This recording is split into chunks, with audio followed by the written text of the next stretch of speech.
Beliefs are important in trading. One of the best edges that we can have over our competition is to understand when market action is creating beliefs amongst other traders that are probably going to be false. If we can remain objective in situations like this and trade based upon probability rather than assumed beliefs, then we'll have an advantage. Additionally, we need to create supporting beliefs about ourselves as traders. Our abilities to follow our system and our abilities to achieve our objectives. Beliefs are unconscious to us. Beliefs are one of our perceptual filters. We assume them. We act upon them automatically. They form rules for us, and they're the truth in the world as long as we hold them that way.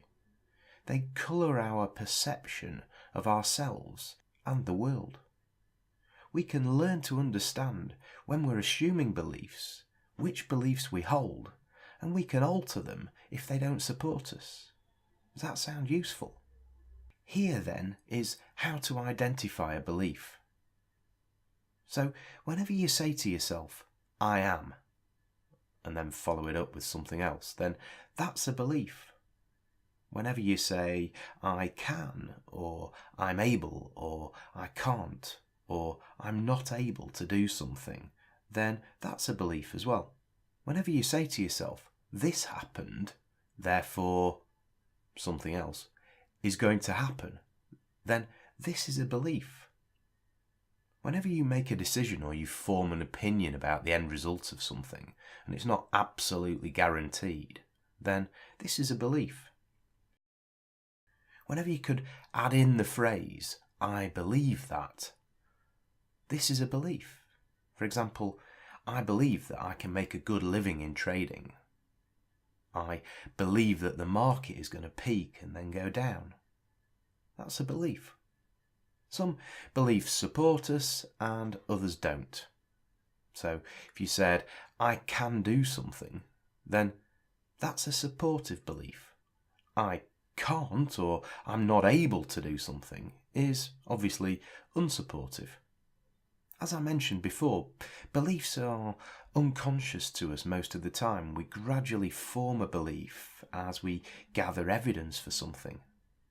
At some stage, the process moves from conscious thought and decision making to an unconscious knowing, and this is when the belief's formed. Once made, we rarely challenge beliefs until they're proved wrong. In trading, this is normally after we've made a mistake and it's cost us money. The thing is that beliefs are not necessarily true. They may be true, but they may also be not true or false. We have beliefs about ourselves and our abilities. I am, I can, I'm able. And also we've got beliefs about other people and other things. They are, it is, such and such is going to happen. Two main things are important about beliefs in trading. And the first one is your beliefs about yourself as a trader and your abilities. And the second one is beliefs about the future direction of a market are merely decisions based on probability. They're not fact. There is a probability that the markets will go up, and there is a different and related probability that they'll go down at any one time. So let's have a look first of all at our beliefs about ourselves and our abilities. As in any area of life, if we believe that we can do something, then we give ourselves a chance of doing it. If we believe that we can't do something, then we almost certainly won't do it. Successful people in any area of life create a feeling of certainty that they can be successful. This feeling is created within. It makes us feel confident. It's created by self-belief, beliefs about our abilities. Bear in mind how this all works internally. We create perceptions of reality based on our internal filters, our beliefs, decisions and memories. One person can look at an obstacle and see 100 ways of overcoming the obstacle, and somebody else can look at the same obstacle and see no way past it. The only difference is the way that we're looking at it. This way of looking at things is a choice. Our bodies, our subconscious brains respond automatically in the way that we condition them or the way that we program them.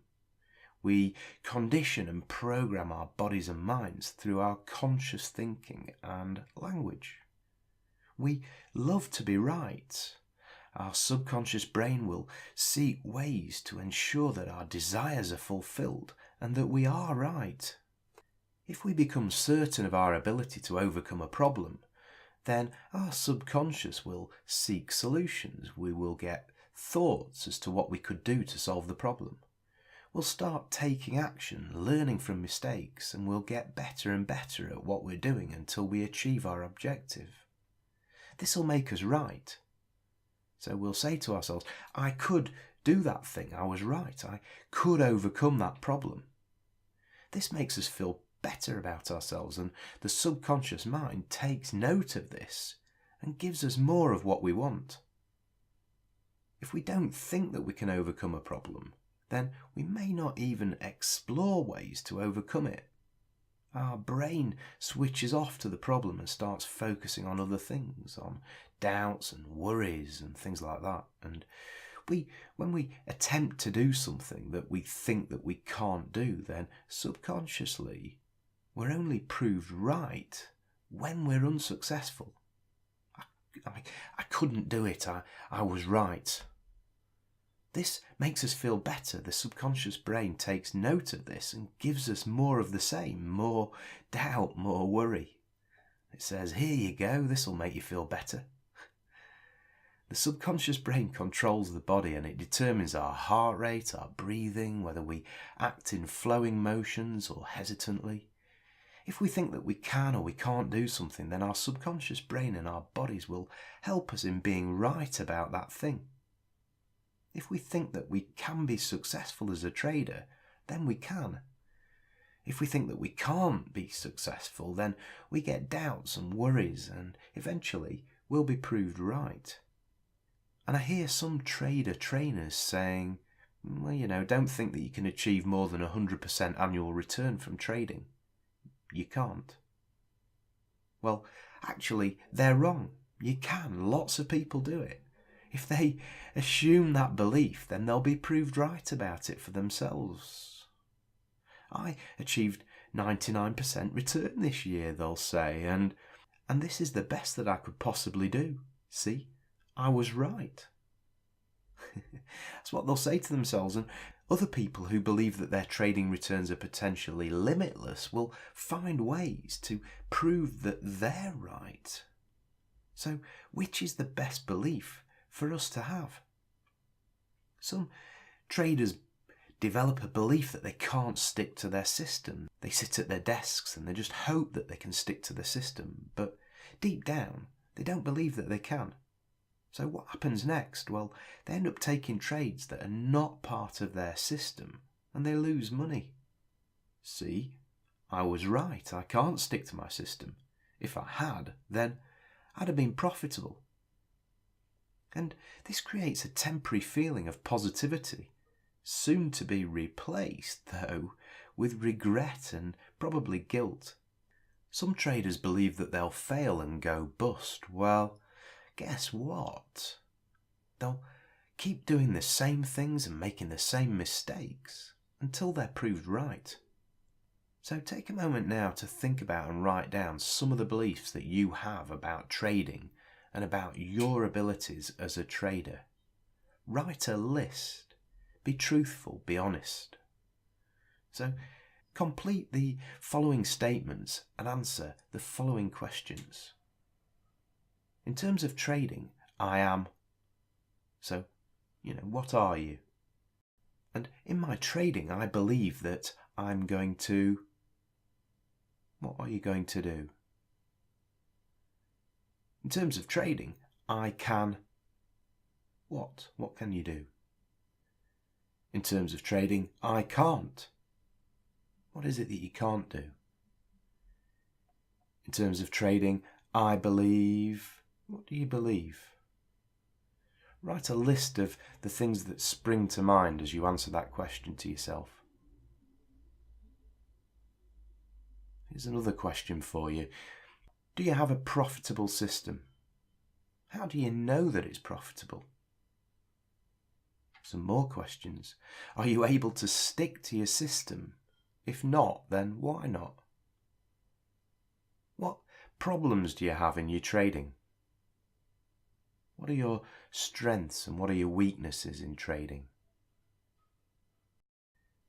So go ahead, rewind the video a bit and do that exercise. Complete the statements and answer the questions in the exercise. So these are the rules by which you live and you thrive, or you struggle, shrivel up and die in your trading career. When you've got your list, when you've done the exercise and you've got your list, have a look through it and just ask yourself these questions. Do your beliefs support you in where you want to go with your trading? Which beliefs work for you and which ones are working against you? What things spring to mind immediately that you can do to improve your trading and your results? Write these things down now and formulate a plan to achieve them. And what if you've got beliefs in your list that are unsupportive for you or that you don't want? Well, we're going to discuss how to change beliefs that you don't want in upcoming modules. So go ahead, rewind the video a little bit now and do that exercise.